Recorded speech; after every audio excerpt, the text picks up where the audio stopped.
اس طرح رکھ دیں اور یہ انگلی اس حالت میں بھی کھڑی ہے، یہ تینوں حالتوں کے اندر یہ مسبحہ انگلی کھڑی رہتی ہے۔ اور اس کو سنن ابو داود کے اندر حدیث ہے، کانا یحرکھا یدعو بہا، رسول اللہ صلی اللہ علیہ وسلم اس انگلی کو حرکت دیتے تھے اور دعا تک اس کو حرکت دیتے رہتے تھے۔ اور یہ بھی ایک حدیث میں آیا ہے، علامہ ناصر الدین البانی رحمۃ اللہ علیہ نے اپنی صفت و صلاۃ النبی کے اندر اس حدیث کو صحیح قرار دیا ہے کہ یہ شیطان کے اوپر لوہے کی لٹ سے بھی زیادہ سخت پڑتی ہے یہ انگلی۔ امام احمد بن حنبل رحمۃ اللہ علیہ اس کو شدید پورے تشہد کے اندر حرکت دیتے تھے، شدید بندہ نہ بھی دے تو آہستہ آہستہ آخر تک یہ ہلتی رہنی چاہیے۔ یہ جو مشہور ہے نا ہمارے معاشرے میں کہ ہاتھ ایسے رکھنا ہے شروع تشہد کے اندر ہی، اور جب اشہد اللہ الہ الا اللہ وحدہ لا شریک لہ پڑھنا ہے تو پھر ایسے کر کے انگلی کو اٹھا لینا ہے، اور پھر اشہد اللہ الہ الا اللہ کے بعد دوبارہ ایسے ہاتھ رکھ لینا ہے۔ یہ کسی صحیح حدیث تو دور، کسی ضعیف حدیث کے اندر بھی اس کا نام و نشان نہیں ہے، ایسے نہیں کرنا، بلکہ ان تین طریقوں میں سے کسی ایک طریقے سے ہاتھ رکھنا ہے، اور انگلی جو ہے نا مسبحہ یہ کھڑی رہے گی، اشارہ اس کے ساتھ کرنا ہے، اور آخر تک یہ تھوڑی تھوڑی حرکت کرتی رہنی چاہیے۔ یہ ہے ہاتھ رکھنے کی تشہد کے اندر کیفیت۔ اور پہلا تشہد ہے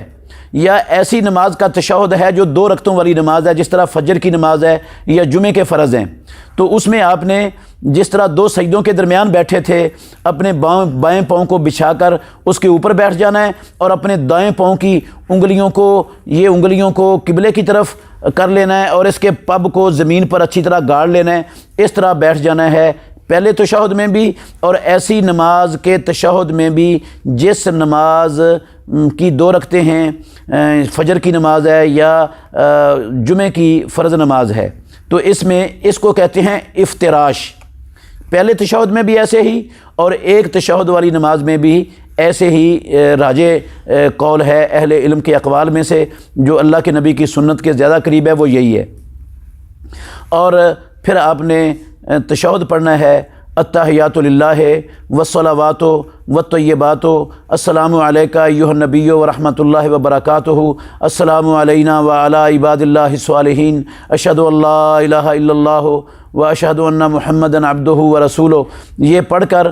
پہلے تشہد میں بھی رسول مکرم صلی اللہ علیہ وسلم سے بذات خود درود پڑھنا ثابت ہے، اور صحابہ سے بھی درود پڑھنا ثابت ہے۔ صحابہ جب یہ آیت اتری ہے نا ان اللہ و ملائکتہ یصلون علی النبی، تو صحابہ نے سوال کیا رسول اللہ صلی اللہ علیہ وسلم سے کہ اللہ نے ہمیں صلاۃ پڑھنے کے ساتھ سلام کے ساتھ صلاۃ پڑھنے کا بھی حکم دیا ہے، سلام ہم نے سیکھ لیا ہے تو صلاۃ کیسے پڑھیں؟ انہوں نے یہ سمجھا کہ جہاں صلاۃ پڑھنی ہے، سلام پڑھنا ہے، وہاں صلاۃ بھی پڑھنی ہے، تو وہ پہلے تشہد میں سلام پڑھتے تھے تو صلاۃ بھی پہلے تشہد میں پڑھنی چاہیے۔ اللہ کے نبی سے بھی ثابت ہے، صحیح سنن نسائی کے اندر صحیح حدیث ہے، کتاب الوتر میں باب الوتر کیف الوتر بتسع کے اندر